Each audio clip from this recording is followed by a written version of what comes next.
Hello students, let's see this question. The question says, if the equilibrium constant for N2 gas plus O2 gas gives you 2NO gas is K, मतलब ये reaction आपको दे रखी है, ठीक है, इसके लिए इक्विलिब्रियम कांस्टेंट K है.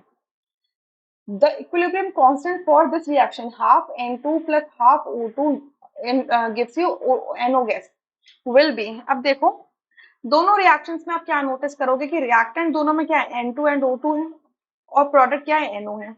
बस एक चीज नोटिस कर लोगे कि अगर मैंने फर्स्ट रिएक्शन को अगर मैंने हाफ से मल्टीप्लाई कर दिया तो N2 के आगे हाफ आ जाएगा, O2 के आगे हाफ आ जाएगा और NO के आगे जो 2 है अगर 2 को 1/2 से मल्टीप्लाई कर दूंगी तो 1 आ जाएगा ना, तो NO का कोफिशिएंट 1 हो जाएगा.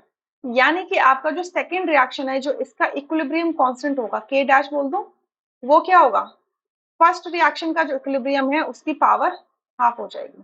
ठीक है, मतलब जब भी आपकी दो रिएक्शंस हैं और जो दूसरी रिएक्शन है that's a multiple of the first reaction, मतलब आपने सेकंड रिएक्शन को एक कॉमन नंबर से मल्टीप्लाई कर दिया है तो जो सेकंड रिएक्शन का इक्विलिब्रियम कांस्टेंट होता है वो फर्स्ट रिएक्शन के इक्विलिब्रियम कांस्टेंट की पावर में वो कांस्टेंट नंबर चले जाता है. सो कांस्टेंट नंबर इज 1/2.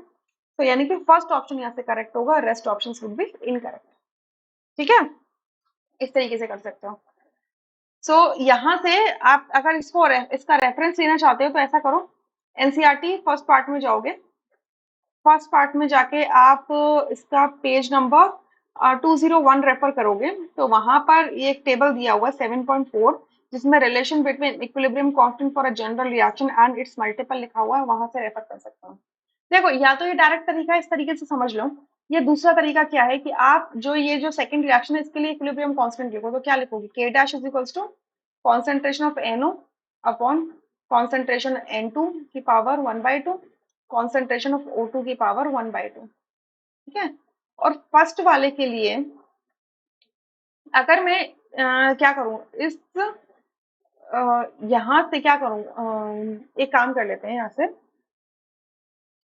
अगर मैं फर्स्ट वाले के लिए भी इक्विलिब्रियम कांस्टेंट लिखूं K लिखूं तो वो क्या आ जाएगा, NO का स्क्वायर अपॉन N2 की कॉन्सेंट्रेशन एंड O2 की कॉन्सेंट्रेशन. ठीक है, तो यहाँ से आप क्या देख रहे हो, यहाँ से आप क्या देख रहे हो कि आपका जो रेशो है प्रोडक्ट और रिएक्टेंट का वो सेम है, बस पावर्स का डिफरेंस आ रहा है. तो अगर पावर्स का डिफरेंस आ रहा है तो अगर मैं क्या कर दूं, अगर मैं फर्स्ट वाली रिएक्शन को क्या कर दूं, इसकी पावर को 1/2 से मल्टीप्लाई कर दूं तो क्या हो जाएगा, K 1/2 इज इक्वल टू ये हो जाएगा NO, ये नीचे आ जाएगा N2 की पावर 1/2 और यहाँ पर आ जाएगा O2 की पावर 1/2.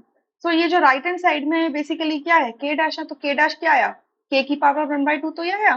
तो यानी कि वही हमने डायरेक्टली लिख दिया है. या तो आप इनडायरेक्ट मेथड से करके देख लो या डायरेक्ट मेथड से करके देख लो, ठीक है, आपकी इच्छा है, बट डायरेक्टली मुझे लगता है करना ज्यादा सक्सेसफुल रहेगा. तो फर्स्ट ऑप्शन करेक्ट था, rest option are incorrect. I hope you understood. Thank you.